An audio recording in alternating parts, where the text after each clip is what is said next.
Good evening, and welcome back to SleepWise. Tonight, we drift into a story about light. Not the light of stars or sunrise, but the kind that human beings learn to summon from wire and glass. The kind that hums quietly inside the walls of nearly every room you have ever slept in.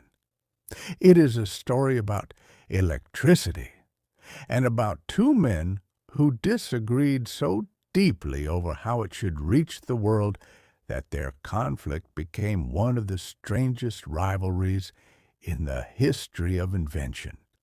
Their names were Thomas Edison and Nikola Tesla.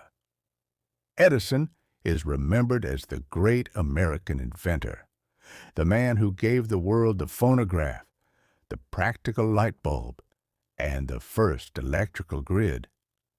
Tesla is remembered as the visionary, the man who imagined alternating current wireless transmission and futures that, even now, have not fully arrived. One became the pragmatist and the other the dreamer, and the distance between those two words contains almost everything worth knowing about how new ideas enter the world. But tonight, we will hold both men gently. Neither was simple. Edison was not merely a businessman grinding through patents. He was curious, tireless, and genuinely brilliant in his own way. Tesla was not merely a misunderstood genius floating above the earth. He was proud, sometimes reckless, and capable of mistakes that no amount of brilliance could undo. Their story is richer than any version that turns one into a hero and the other into a villain. Before we reach either of them, let us begin where the story truly starts. A world without electric light. It is difficult now to imagine how dark that world was. We are so accustomed to light at the press of a switch that darkness has become almost optional, something chosen for sleep or atmosphere. But for most of human history, night was a serious matter. When the sun set, the world dimmed in ways that shaped everything: how people worked, how they traveled, how they gathered, and how they feared. By the middle of the 19th century, cities had grown large enough that darkness was an inconvenience on an industrial scale. Gas lamps lined the wider streets of London, Paris, and New York, casting pale yellow glow across cobblestones. They were an improvement over candles and oil, but they were imperfect. Gas was expensive, it smelled, it sometimes leaked, and it occasionally exploded. The flame flickered, the light was uneven, and beyond the reach of the gas lines in smaller towns and rural homes, the old darkness still held. Something better was needed, and the century knew it. The question was not whether electricity could produce light. That had already been shown in laboratories and public spectacles. The question was whether it could be made safe, affordable, and available to ordinary people in ordinary rooms. That question would take decades to answer, and the answer would not come from a single mind. It would come from a collision. The hunger for better light did not appear suddenly.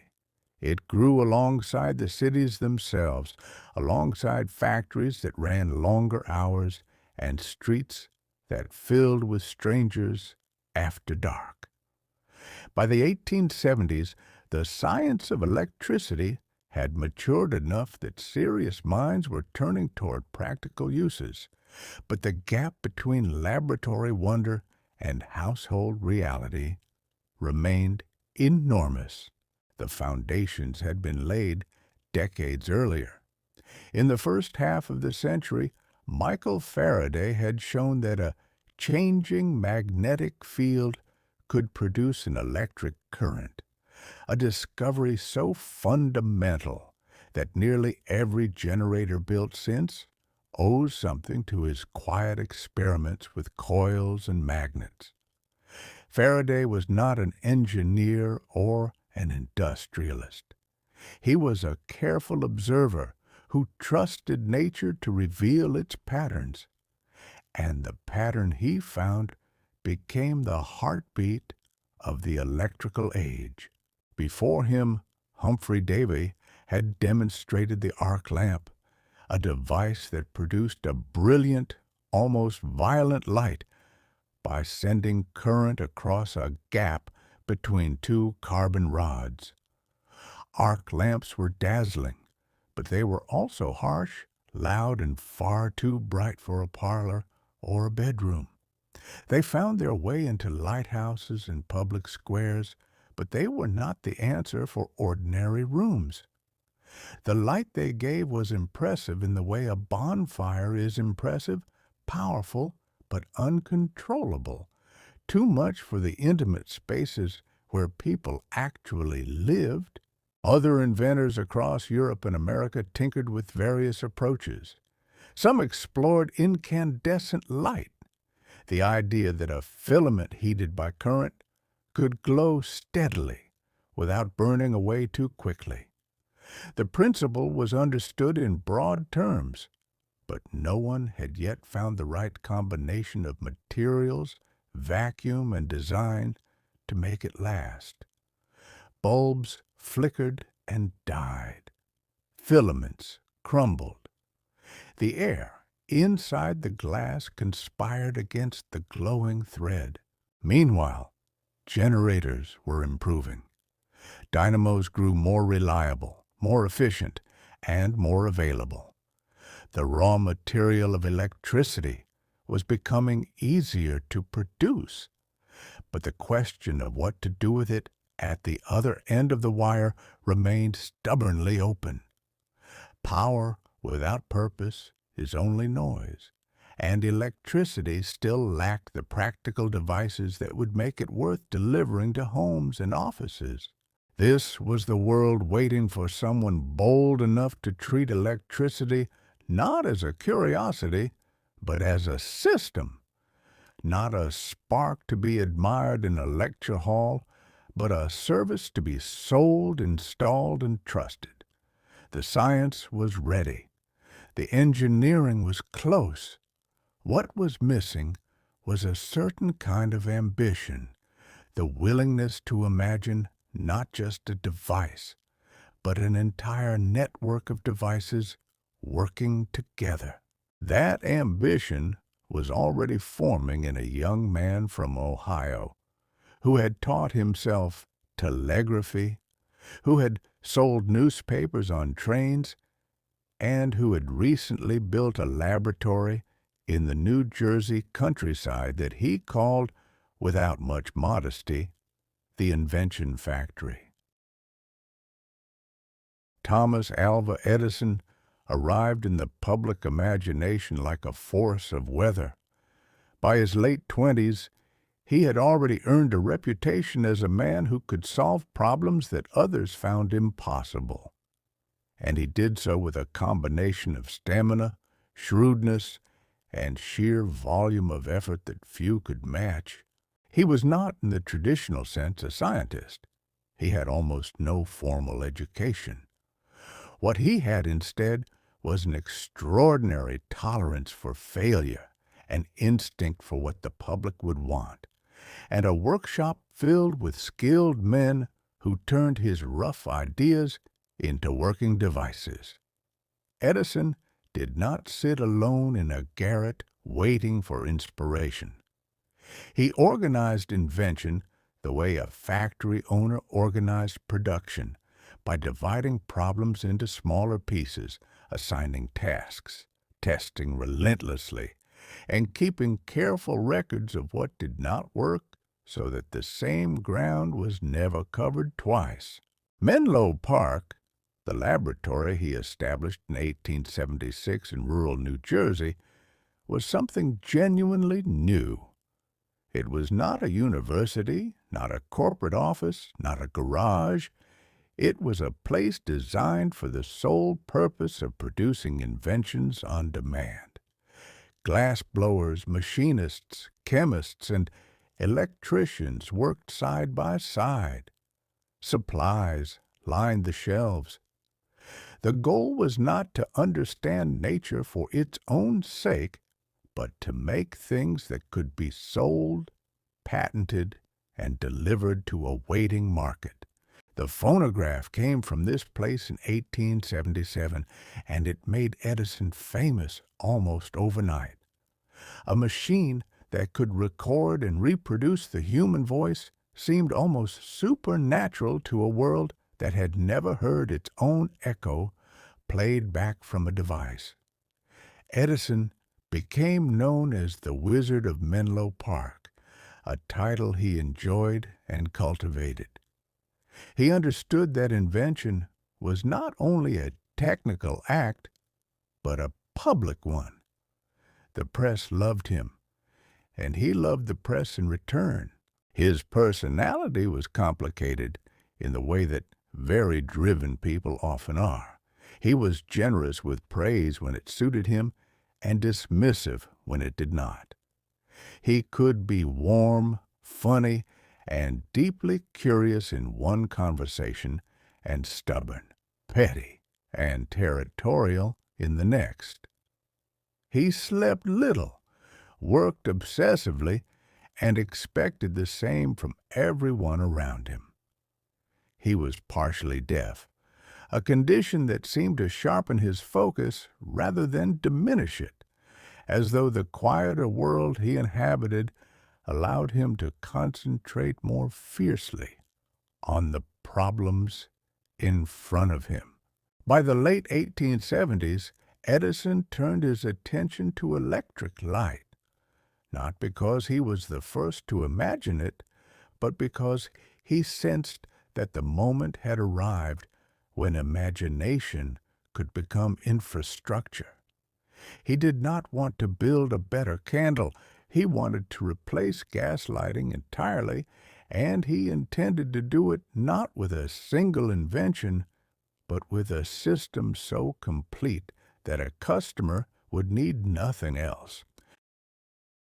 The race to build a practical incandescent light bulb is one of the most celebrated chapters in the history of invention, though the word race is slightly misleading. Edison was not the only person working on the problem.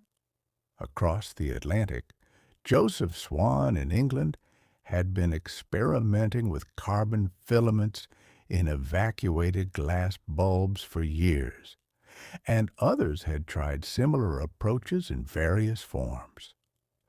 What made Edison different was not the idea itself, but the relentlessness with which he pursued it and the completeness of the vision surrounding it.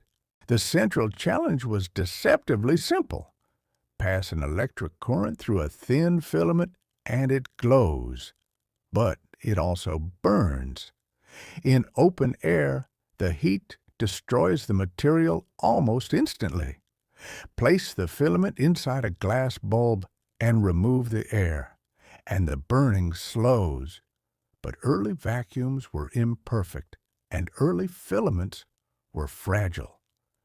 The trick was to find a material that could endure, a substance that would glow brightly without crumbling, blistering, or evaporating too quickly. Edison and his team tested thousands of materials. The number has become part of the legend, sometimes exaggerated, but the essential truth holds. They tried platinum, they tried various metals, they tried carbon in many forms. They tested fibers from plants, threads, papers, and splints of bamboo. Each failure was logged, studied, and set aside. Edison reportedly said that he had not failed. He had simply found many ways that did not work. Whether or not he said it exactly that way, The sentiment captures something real about his method. Progress came not from flashes of brilliance, but from systematic elimination. In October of 1879, the breakthrough arrived. A carbonized cotton thread filament placed inside a bulb with a strong vacuum glowed steadily for more than 13 hours. Later, versions using carbonized bamboo lasted far longer. The light was warm, soft, and steady, nothing like the harsh glare of an arc lamp. It was the kind of light a person could read beside, eat beside, fall asleep beside. Edison announced his success with characteristic showmanship. He invited reporters and dignitaries to Menlo Park for a public demonstration on New Year's Eve, and the laboratory glowed with dozens of bulbs strung along the street and inside the buildings. The effect was quietly revolutionary. Here was not a spectacle of blinding arcs or crackling sparks, but something gentler, a glimpse of what ordinary evenings might feel like in a world lit by electricity. Yet Edison understood something that many of his competitors did not. A light bulb, by itself, was only a beginning. Without a way to generate electricity, deliver it through wires, measure its use, and charge customers for it, the bulb was a beautiful orphan. The real work was still ahead. This is where Edison's mind showed its true character. Many inventors would have stopped at the bulb and waited for the world to figure out the rest. Edison did not wait. He understood, perhaps more clearly than anyone else alive, that electricity was not a product but an ecosystem, and that every piece of that ecosystem had to be designed, built, and coordinated before a single customer would pay for the privilege of turning on a light. He began with the generator.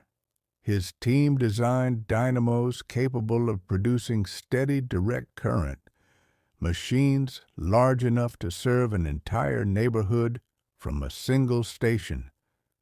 Then came the wiring.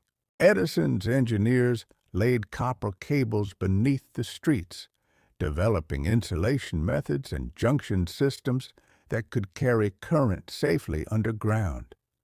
They designed switches, fuses, safety cutoffs, and meters that could track how much electricity each customer consumed, because without metering, there was no business model, and without a business model, there was no industry.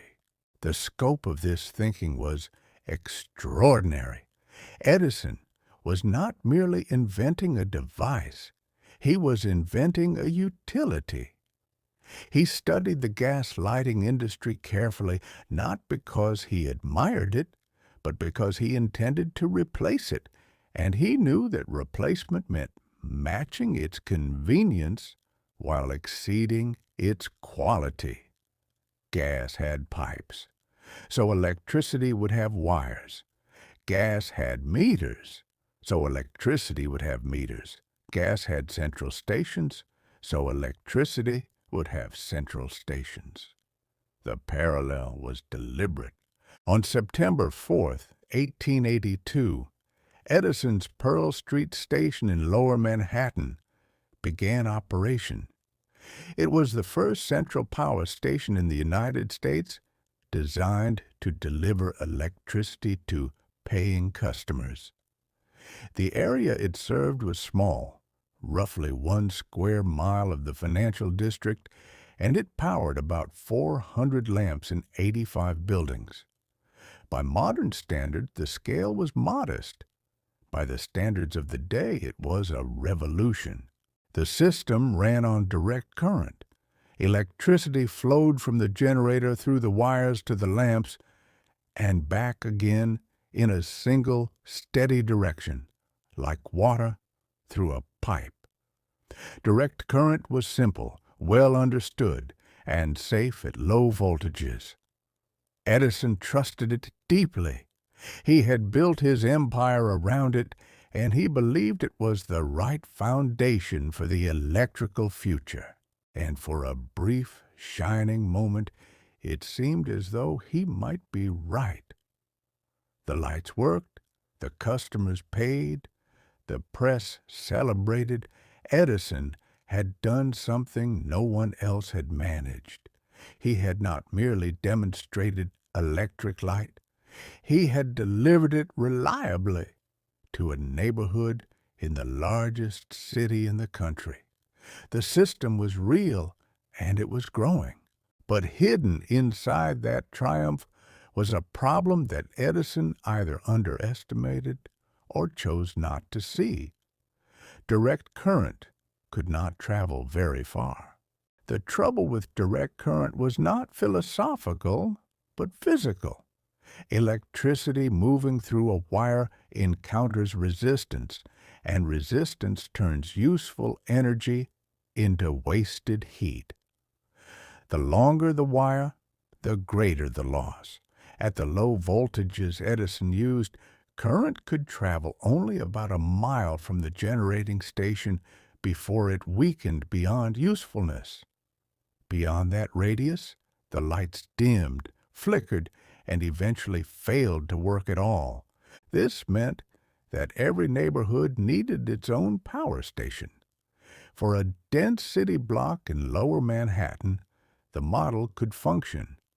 But for a sprawling city, let alone a town, a suburb, or the countryside, it was impractical. Imagine building a new coal-fired generating station every mile, each one requiring fuel, operators, maintenance, and land. The cost would be staggering, the logistics impossible at any real scale. Edison knew about this limitation, but he believed it could be managed. He experimented with thicker copper cables, which reduced resistance but increased expense enormously. He explored higher voltages within the direct current framework. Though this raised safety concerns, he was reluctant to accept. In his mind, the system he had built was fundamentally sound.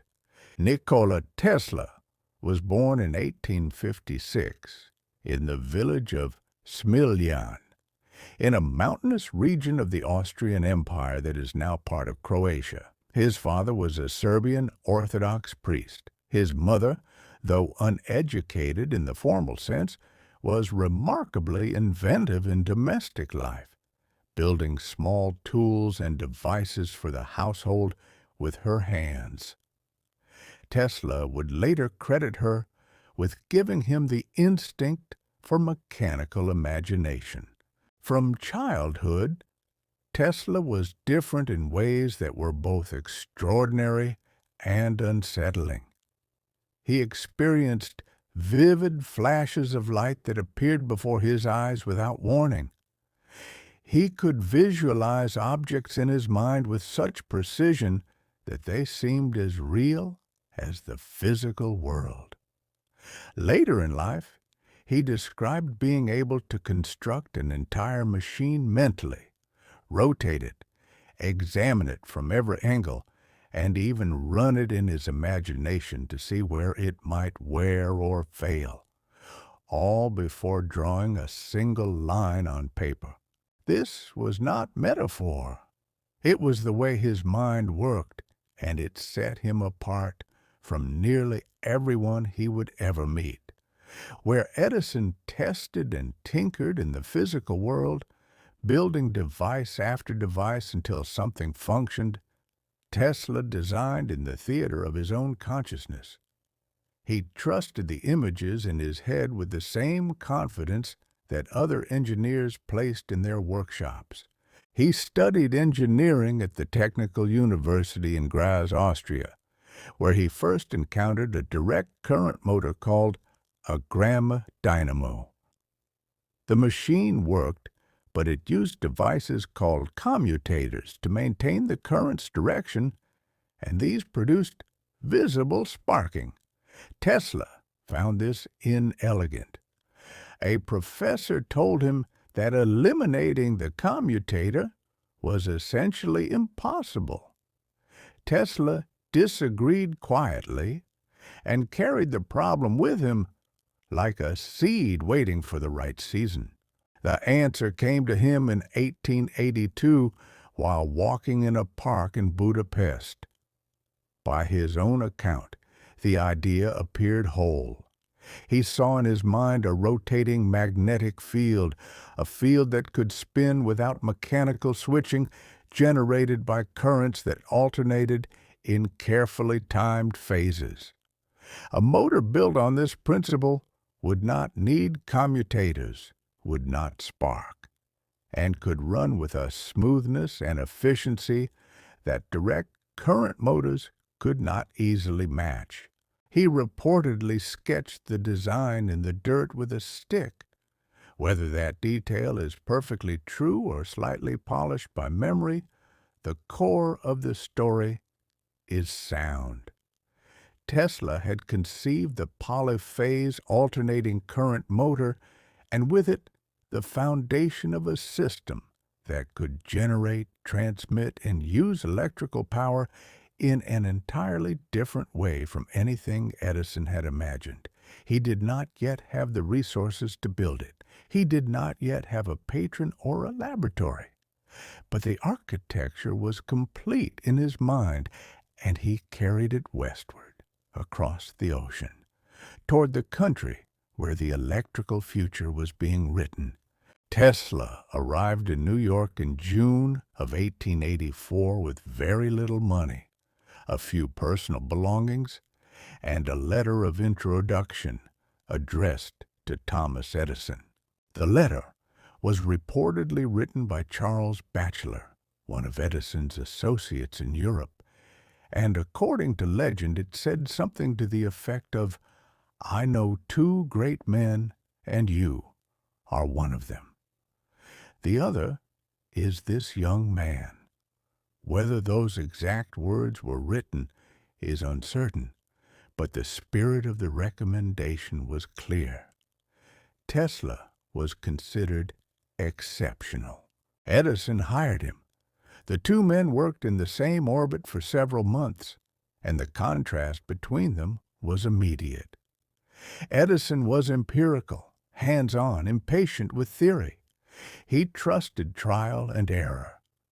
Tesla was theoretical, precise, and elegant. He trusted mathematics and mental models. Edison worked through the night on instinct and coffee.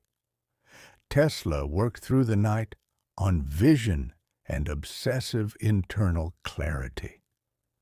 They respected each other's abilities, at least at first, but the fit was poor.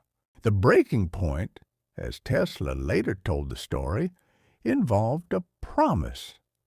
Edison had allegedly offered Tesla a large sum, sometimes quoted as $50,000, if he could improve the efficiency of Edison's dynamos. Tesla worked for months and delivered the improvements. When he asked for the payment, Edison reportedly laughed and said the offer had been a joke, that Tesla did not yet understand American humor. The truth of this exchange is debated. Edison's supporters have questioned whether such a clear-cut promise was ever made. Tesla's supporters have taken the story at face value. What is not debated is the outcome. Tesla left Edison's company in 1885, feeling cheated and disillusioned. The parting was not violent, but it was bitter, and it left a mark that neither man would fully forget. What followed was a period of genuine hardship. Tesla formed a small company, but his backers were interested in arc lighting, not in the alternating current system he wanted to build. When the venture dissolved, he found himself broke and overqualified, a man with one of the most powerful ideas in electrical engineering digging ditches in New York for $2 a day to survive. It was a humbling season. The man who could design a motor in his mind and see it turning with perfect clarity was swinging a shovel in the winter cold, unable to find anyone willing to listen to his ideas about alternating current. Edison, meanwhile, was expanding his direct current empire, opening new stations, wiring new neighborhoods, and consolidating his position as the most important figure in the American electrical industry. The distance between them in 1886 was not merely professional. It was the distance between a man whose system was already built and a man whose system existed only in imagination. That distance would not last. The turn came through George Westinghouse, a man whose name does not carry the same romantic weight as Edison's or Tesla's, but whose role in the story was indispensable. Westinghouse was an industrialist and inventor in his own right, best known for developing the air brake for railroads, a device that had saved countless lives by allowing trains to stop safely and reliably. He was practical, wealthy, and unafraid of large systems. Westinghouse had been watching the electrical industry with growing interest. He understood the limitations of direct current. He had already begun experimenting with alternating current technology after encountering European work on transformers, devices that could change AC voltage with remarkable efficiency. What he lacked was a complete system, and specifically a workable AC motor. When he learned of Tesla's patents, he recognized their significance almost immediately. In 1888, Westinghouse invited Tesla to Pittsburgh. The meeting was consequential. Westinghouse offered to license Tesla's alternating current patents for a substantial sum, reportedly $60,000 plus royalties of $2.50 per horsepower of AC electricity sold. It was an extraordinary deal, one that recognized not just the quality of Tesla's inventions, but their potential scale. If alternating current became the standard, those royalties could amount to a fortune. Tesla accepted. He moved to Pittsburgh and worked alongside Westinghouse's engineers to adapt his polyphase system for practical use. The collaboration was not always smooth. Tesla's motor designs were elegant in theory, but to understand why the war mattered, it helps to pause and consider calmly what makes alternating current different from direct current. The distinction is not difficult, and once it settles in the mind, the entire conflict becomes clearer. Direct current flows in one direction. Imagine a river that moves steadily from source to mouth, never reversing. The electrons move through the wire in a single continuous stream. It is simple, intuitive, and easy to understand. Edison loved it for these reasons. A battery produces direct current. His early generators produced direct current. His entire system was designed around this one-way flow. Alternating current behaves differently. Instead of flowing in a single direction, the current reverses itself many times per second, pushing forward and then pulling back in a smooth rhythmic wave. The electrons do not travel far in any one direction. They oscillate, trembling back and forth in the wire like the vibration of a plucked string. This sounds less efficient at first hearing, almost wasteful. Why push and pull when you could simply push? But the oscillation is precisely what gives alternating current its great advantage. Because AC changes direction rhythmically, it can be fed through a transformer, a remarkably simple device made of two coils of wire wrapped around a shared iron core. When alternating current flows through one coil, it creates a changing magnetic field, and that field induces a current in the second coil. By varying the number of turns in each coil, the voltage can be stepped up or stepped down with very little energy lost. This was the key. To send electricity over long distances without crippling losses, you need high voltage. High voltage pushes the same power through thinner wires with far less resistance. But high voltage is dangerous in a home. The transformer solved both problems at once. Generate electricity at a moderate voltage.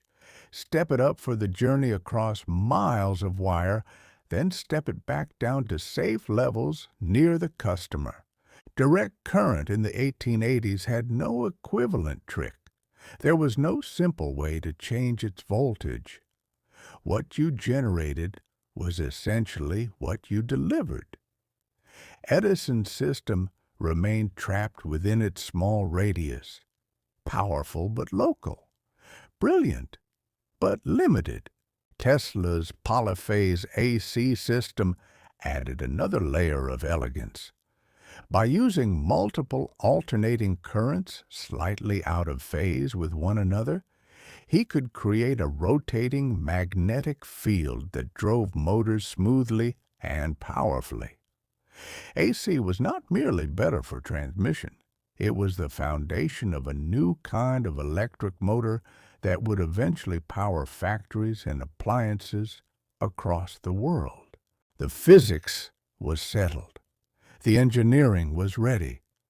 What remained was persuasion. And persuasion, as Edison was about to show, does not always follow the quietest path. Edison's campaign against alternating current began not with reason, but with fear. He understood, perhaps instinctively, that if the public debate remained purely technical, he would lose. The physics favored AC. The economics favored AC. The only ground on which direct current could still compete was safety, and Edison intended to make that ground as vivid and disturbing as possible. He began by funding public demonstrations designed to associate alternating current with death. In 1887 and 1888, Harold Brown, an engineer with ties to Edison Circle, conducted experiments in which animals were killed using alternating current before audiences of reporters and officials. Dogs, calves, and eventually a horse were subjected to lethal doses of AC electricity. The purpose was not scientific, it was theatrical. Each death was meant to plant the same message in the public mind. Alternating current kills. Edison lent his laboratories, his equipment, and his reputation to these efforts, though he was careful to keep a degree of public distance from the ugliest details. He wrote letters, gave interviews, and published pamphlets warning of the dangers of high-voltage AC systems. He referred to electrocution by alternating current as being Westinghoused, a deliberate attempt to tie the name of his competitor to the image of violent death. The campaign reached its most notorious chapter with the electric chair.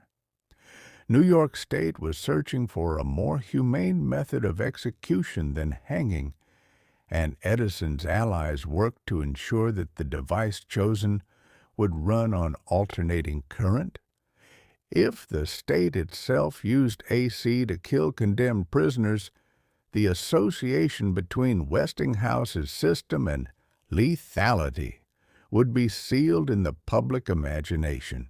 The first execution by electric chair took place in August of 1890 at Auburn Prison in New York. It was, by nearly all accounts, a grim affair. The procedure was botched, requiring multiple applications of current, and witnesses described the scene as far worse than the hanging it was meant to replace. Westinghouse reportedly remarked that they would have done better with an axe. The episode did not achieve what Edison had hoped. Rather than turning the public decisively against AC, the botched execution generated sympathy for the condemned man and criticism of the entire enterprise. The ugliness of the event reflected poorly not on alternating current, but on the men who had manipulated the process for commercial advantage. Still, the campaign left scars. It introduced a note of genuine public anxiety about high-voltage electricity that would linger for years. And it revealed something uncomfortable about Edison himself, that his brilliance as an inventor did not protect him from pettiness, desperation, or the willingness to use suffering as a marketing tool. It would be easy, at this point in the story, to cast Edison as the villain and move on. But the truth is more tangled than that, and the tangle is worth sitting with for a moment because it touches something real about how even remarkable people behave when they feel the world shifting beneath them. Edison was not wrong that alternating current at high voltages was dangerous. It was. High-voltage AC lines could and did kill workers and bystanders who came into contact with them. The early infrastructure was imperfect. Wires were sometimes poorly insulated, poles were sometimes badly maintained, and accidents were not uncommon. Edison's concern for safety was not entirely manufactured. He had built his direct current system at low voltages, partly because he believed with some justification that lower voltages were less likely to harm people. Where he crossed the line was in the method. Instead of advocating for better safety standards and better engineering, which would have served the public well, he chose spectacle. He chose fear. He chose to kill animals on stages and attach his rival's name to an instrument of execution. The strategy was not born from pure cynicism, but it was not born from pure principle either. It lived in the uncomfortable space between genuine belief and commercial desperation. Tesla and Westinghouse responded with relative restraint. Westinghouse published counter-arguments and pointed to the growing safety record of properly installed AC systems. Tesla, who was not naturally drawn to public battles, focused on his work and let the technology speak for itself. Neither man launched a comparable campaign of fear against direct current. This restraint was not always strategic. Tesla was simply more interested in invention than in warfare, but the contrast in conduct remained striking. There is a quieter lesson here. When a person has built something real, something that works, and then watches a better alternative rise to challenge it, the response reveals character. Edison could have acknowledged the strengths of AC, pivoted his enormous resources toward new problems, or worked to incorporate transformers into a hybrid system. Instead, he dug in. He fought the future with the tools of the past, and in doing so, he diminished a legacy that might otherwise have been unambiguous. It is not that Edison was a lesser man than Tesla. In many practical respects, he was a greater one. He delivered systems, built industries, employed thousands, and changed daily life in ways Tesla never managed. But in this chapter, his greatness was shadowed by something smaller, a refusal to let go of what he had already made in order to see what might come next.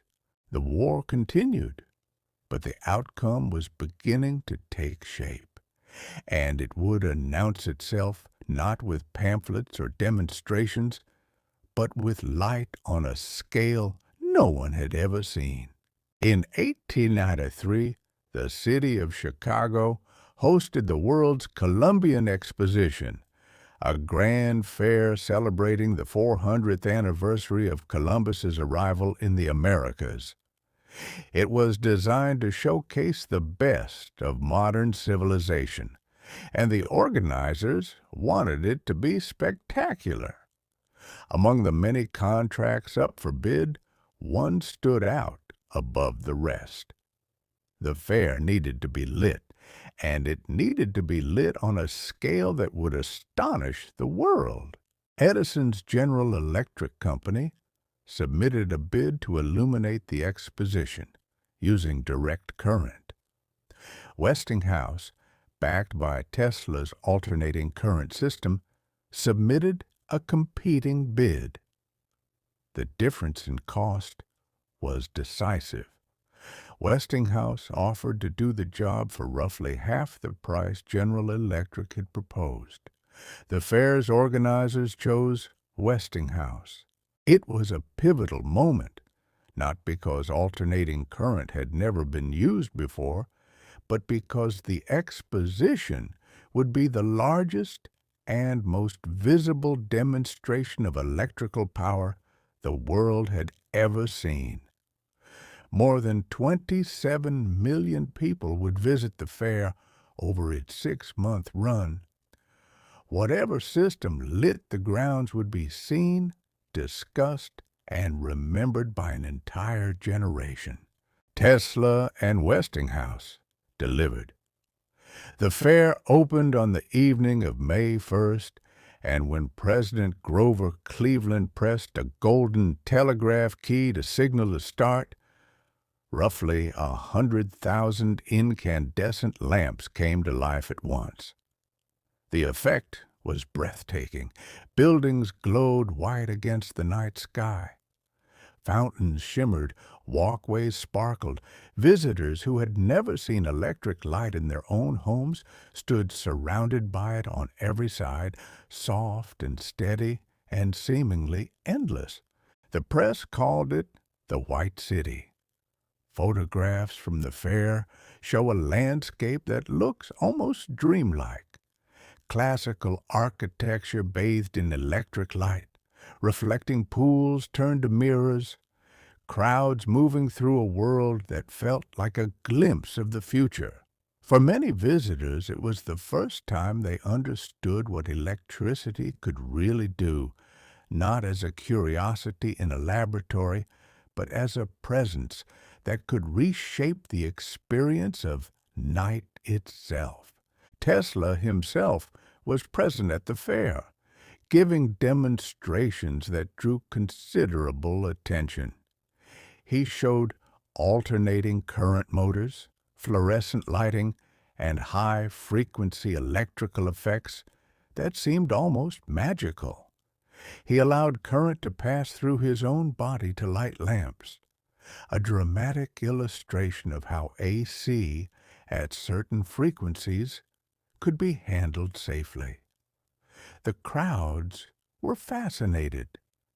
The man who had once dug ditches in New York was now standing on a stage at the greatest public event in the country, showing the world the system he had imagined in a park in Budapest. The fair did not end the war of currents overnight, but it shifted the weight of public perception decisively. Alternating current had proven itself not in a pamphlet or an argument, but in light, on the largest stage imaginable. If Chicago was the argument, Niagara Falls was the proof. For years, engineers and investors had debated how to harness the enormous energy of the falls, one of the most powerful natural forces on the North American continent. Water poured over the escarpment at a rate that staggered the imagination, and everyone understood that whoever captured even a fraction of that energy could power cities, factories, and railroads across a vast region. An international commission was formed to evaluate proposals. Edison lobbied for direct current. Westinghouse and Tesla presented the case for alternating current. The commission, after careful study, chose AC. The decision was influenced in part by the success at Chicago, but it rested ultimately on physics. The factories and cities that needed the power were more than 20 miles from the falls. Direct current simply could not bridge that distance. Alternating current, stepped up to high voltage by transformers, could. Construction began in 1893, and by 1896, the first AC power from Niagara Falls reached the city of Buffalo, New York. It was a landmark in the history of technology. For the first time, a large quantity of electrical power had been generated at one location and delivered over a significant distance to light homes, run streetcars, and drive industrial machines in another. The achievement was not Tesla's alone. Hundreds of engineers, laborers, and planners contributed to the project. Westinghouse's company managed the contracts and built the equipment. But the underlying system, the polyphase alternating current design that made the transmission possible, was Tesla's invention. When the power reached Buffalo and the lights came on, it was a vindication not just of a technology, but of a way of thinking. The man who had seen rotating fields in his mind while walking through a park had been right. Edison's vision of small local generating stations, each serving its own neighborhood with direct current, was not destroyed overnight. Some DC systems continued to operate for decades. But the strategic question had been answered. The future of electrical power would be centralized generation and long-distance AC transmission. The grid that would eventually stretch across continents, connecting power plants to cities hundreds of miles away, was born at Niagara. There is something quietly moving about that moment. A waterfall that had roared for thousands of years, admired by generations who saw in it nothing but beauty and force, was now threaded into the life of a distant city. Nature's energy, captured by turbines, converted into alternating current, lifted to high voltage, carried through copper across the countryside, and delivered gently into lamps and motors. Each link in that chain held, and at the far end, the lights were steady. The war of currents was not yet formally over. But after Niagara, The outcome was no longer in doubt. Alternating current had won. But victory, as it often does, arrived with complications that neither triumph nor technology could smooth away. Westinghouse had staked enormous resources on the war. The contracts for Chicago and Niagara, while prestigious, had been won at thin margins. The broader campaign to build AC infrastructure across the country required capital on a scale that strained even his considerable fortune. By the mid-1890s, the Westinghouse Electric Company was under severe financial pressure. Creditors circled. Bankers demanded concessions. The company that had carried alternating current to the world was in danger of collapsing under the weight of its own ambition. It was during this crisis that Tesla made one of the most remarkable decisions in the history of invention. Westinghouse came to him and explained the situation plainly. The royalty agreement they had signed, $2.50 per horsepower of AC electricity sold, had become an existential threat to the company. As alternating current spread, the royalties owed to Tesla were growing toward figures that no company could sustain. If the contract stood, Westinghouse might be forced into bankruptcy, and the entire AC enterprise could fall into the hands of financiers who cared nothing for the technology. Tesla listened, and then, according to the accounts that have survived, he tore up the contract.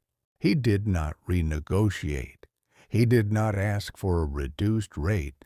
He simply released Westinghouse from the obligation entirely.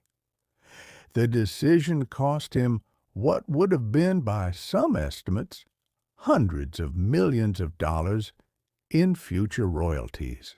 It was an act of extraordinary generosity, or extraordinary naivety, or perhaps both at once. Tesla believed in the technology more than he believed in the money. He trusted that the work mattered more than the reward, and he was willing to sacrifice his own financial security to ensure that alternating current survived. Whether this was wise is a question the story never fully answers. Tesla would spend much of his later life in financial difficulty, dependent on modest consulting fees, occasional patents, and the kindness of admirers. The fortune he gave away might have funded decades of research and sustained the independence he valued so deeply. Instead, it vanished into the survival of a company, and Tesla moved forward lighter in wealth, but no less devoted to his vision. Westinghouse never forgot the gesture. He continued to support Tesla in quieter ways, and the two men maintained a mutual respect that outlasted the pressures of business. Their partnership had been imperfect, sometimes strained, but it had changed the world, and both of them knew it. The war of currents was over. What remained was the longer, quieter story of what became of the men who had fought it, and what their fates reveal about the difference between building a future and imagining one. After the War of Currents, Tesla's life entered a stranger and more solitary chapter. He remained brilliant. His mind still moved with the same speed and clarity that had produced the polyphase motor. But the world around him was changing in ways that did not always favor the kind of inventor he was. In the late 1890s, Tesla turned his attention to wireless technology. He believed that electrical energy could be transmitted without wires, not just as signals, but as usable power, broadcast across distances the way light radiates from a lamp. He built a laboratory in Colorado Springs where he conducted dramatic experiments with high-voltage, high-frequency electricity. He produced artificial lightning bolts, lit lamps across a field without wires, and claimed to have detected signals from beyond the Earth. The experiments were spectacular, but their practical applications remained elusive. His grandest ambition took physical form in Wardenclyffe Tower, a transmission facility he began constructing on Long Island in 1901. The tower was intended as the anchor of a global wireless communication and power system. Tesla envisioned a network that could send messages, images, and electrical energy to any point on the planet. It was a vision so far ahead of its time that it still sounds ambitious today. But Wardenclyffe required enormous funding, and Tesla's primary backer, the financier J.P. Morgan, eventually lost confidence. Morgan had invested expecting a profitable wireless communication system, not a utopian scheme for free global energy. When Tesla's vision expanded beyond what Morgan considered viable, the money stopped. Construction halted. The tower stood unfinished, a monument to an imagination that had outrun its resources. Tesla did not recover easily. He continued to file patents, give interviews, and announce new ideas. Some visionary, others increasingly difficult to verify. He spoke of energy weapons, of machines that could photograph thoughts, of power sources that defied conventional understanding. Some of these ideas contained seeds of future technology. Others drifted into territory that made even sympathetic observers uneasy. He grew more isolated as the years passed. He lived in a series of New York hotels, often unable to pay his bills, moving when debts accumulated. He developed intense personal rituals and compulsions. He fed pigeons in the parks with a devotion that struck many as eccentric and others as heartbreaking. He was still recognized, still occasionally celebrated, but the gap between his reputation and his circumstances widened steadily. There is no simple way to explain what happened to Tesla. He was not destroyed by a single failure or a single enemy.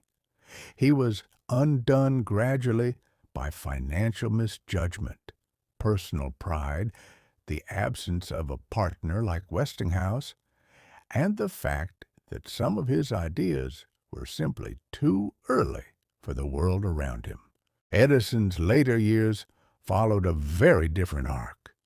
Where Tesla drifted toward solitude and abstraction, Edison remained firmly planted in the world of commerce, production, and public life. He continued to work with fierce energy well into old age, and his reputation as America's greatest inventor only deepened with time. After the War of Currents, Edison gradually accepted what the market had decided. His company, reorganized and merged into General Electric, eventually adopted alternating current alongside direct current. Edison himself stepped back from the electrical utility business and turned his attention to other projects. He worked on improving the storage battery, experimented with cement construction, explored methods for extracting iron ore from low-grade deposits, and invested years in developing a domestic source of natural rubber. Not all of these ventures succeeded, but the pattern was consistent. Edison kept working, he kept trying, he kept building. His public image solidified into something almost mythic. He was the self-made man, the tireless worker, the embodiment of American ingenuity. Schools taught his name alongside Franklin and Lincoln. Journalists visited his laboratory for interviews and came away with quotable wisdom about persistence, hard work, and the value of practical results. He became not just an inventor, but a symbol. And yet, beneath the legend, there were limitations that time made clearer. Edison's method, brilliant as it was, depended on brute persistence more than theoretical insight. He was famously dismissive of mathematics and abstract science. He once remarked that he could hire a mathematician whenever he needed one, a comment that revealed both his pragmatism and his blind spot. The electrical future that emerged after the War of Currents was built increasingly on theoretical foundations, on the mathematics of Maxwell, the physics of Faraday, and the engineering principles that Tesla had mastered. Edison's empirical approach, so effective in the workshop, became less dominant as technology grew more complex. He also carried the shadow of the War of Currents for the rest of his life, though he rarely spoke of it directly. History would remember the animal electrocutions, the electric chair campaign, and the stubbornness with which he had fought against a superior system. These were not the acts of a fool. They were the acts of a man who had built something extraordinary and could not bear to see it replaced. But they complicated the legacy, adding a streak of ruthlessness to a story that might otherwise have been purely admiring. Edison died in October of 1931 at 84. The tributes were enormous. President Hoover asked Americans to dim their lights in his honor. It was a fitting gesture. The man who had done more than almost anyone to bring electric light into daily life was mourned in the soft glow of the world he had helped create. Tesla died 12 years later, in January of 1943, alone in a room at the New Yorker Hotel. He was 86. He had spent his final years in near poverty, sustained by a modest stipend from the Yugoslav government and occasional kindnesses from old admirers. His room was filled with papers, sketches, and notes that the FBI reportedly seized after his death, feeding decades of speculation about what secrets they might contain. The contrast between the two men's endings says something, though it is important not to let it say the wrong thing. It would be tempting to conclude that Edison was rewarded for his pragmatism and Tesla was punished for his idealism. But the truth is less tidy. Edison's success owed as much to his business instincts and willingness to compromise as it did to his inventiveness. Tesla's failure owed as much to his inability to manage money and partnerships as it did to the grandeur of his visions. Neither man's fate was purely a consequence of his ideas. Both were shaped by temperament, circumstance, and the particular cruelties and kindnesses of their era. What each man represents, though, is something more durable than biography. Edison stands for the builder, the person who takes an imperfect idea and wrestles it into the world through sheer determination. He reminds us that invention without delivery is incomplete. A beautiful concept that never reaches a customer, never lights a room, never powers a machine, remains only a concept. Edison understood that the last mile of innovation, the wiring, the billing, the maintenance, the customer service, is not beneath the inventor. It is part of the invention itself. Tesla stands for something else. He stands for the person who sees farther than the present allows, who imagines systems so complete and so elegant that they cannot be built within a single lifetime or a single budget. He reminds us that progress often begins with visions that seem impossible, and that the people who hold those visions are not always the ones who profit from them. Tesla's alternating current powers the world. His name adorns a company he never founded. His face appears on currency in countries he left behind. The rewards arrived, but they arrived too late and in the wrong form. The tension between these two figures is not a flaw in the story. It is the story. Every generation faces the same question in different dress. How much should we value the person who delivers imperfectly now versus the person who imagines perfectly for later? How do we balance the urgent and the visionary?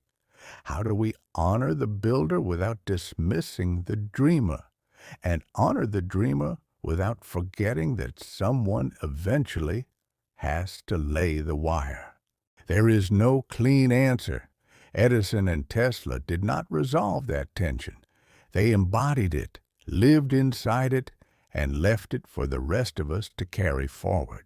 And so the current flows on. The electrical grid that surrounds you tonight, humming softly inside the walls, reaching from power plants to substations to the outlet beside your bed, is fundamentally the system that Tesla envisioned and Westinghouse built. It runs on alternating current. It uses transformers to step voltage up and down. It transmits power across hundreds of miles from centralized generating stations. The architecture has been refined and modernized over more than a century, but the underlying principle remains what it was when the first AC power left Niagara Falls and arrived in Buffalo. You do not think about this when you flip a switch. No one does. That is part of the achievement. The best infrastructure disappears into the background of daily life, so reliable and so constant that it becomes invisible. Electricity is the air conditioning that cools the room, the refrigerator that hums in the kitchen, the charge flowing into the phone on the nightstand. It is the light you turned on without wondering where the power came from, and the light you will turn off when sleep finally arrives. Somewhere outside, a transformer sits on a utility pole or inside a green metal box on the sidewalk, quietly stepping voltage down from the transmission lines to levels safe for household use.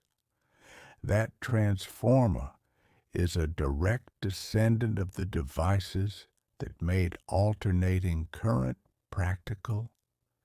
It does its work without noise, without drama, without recognition. It is one of the most important objects in modern civilization, and almost no one knows its name. The generators have changed, of course. Coal and steam have been joined by natural gas, nuclear fission, wind turbines, and solar panels. The grid itself has grown into something enormously complex, a network of networks managed by computers and governed by regulations that Edison and Tesla could never have anticipated. But the fundamental insight, that electricity should be generated centrally, transmitted at high voltage, and delivered locally at safe levels, belongs to the world those two men brought into being. Even direct current has found new life in certain applications. Modern electronics, batteries, and solar cells all work with DC. High voltage, direct current transmission has become practical for very long distances and undersea cables, thanks to advances in conversion technology that did not exist in Edison's day. The old rivalry has softened into coexistence. Both forms of current serve the modern world, each suited to different tasks, each carrying the memory of the men who championed them. Tonight, lying in the quiet, you are held inside a web of copper and aluminum, of generators and transformers, of decisions made by engineers and investors more than 100 years ago. The current that reaches your room has traveled farther than you will ever know, and it arrives so gently that you feel nothing at all. So now the story can grow quiet. Two men, born a generation apart on different continents, each brilliant in his own way, each flawed in his own way, fought over how the invisible force of electricity should reach the world. One built systems with stubborn hands and sold them with a showman's instinct. The other saw futures in his mind with a clarity that bordered on the supernatural and trusted that elegance would eventually be recognized. They clashed, they wounded each other, and between them they created the foundation of modern life. Edison gave us the idea that invention is not complete until it serves a customer. Tesla gave us the idea that invention must sometimes aim beyond what the present can hold. Edison taught that persistence matters more than inspiration. Tesla taught that vision matters more than persistence. Neither lesson is the whole truth, and neither is wrong.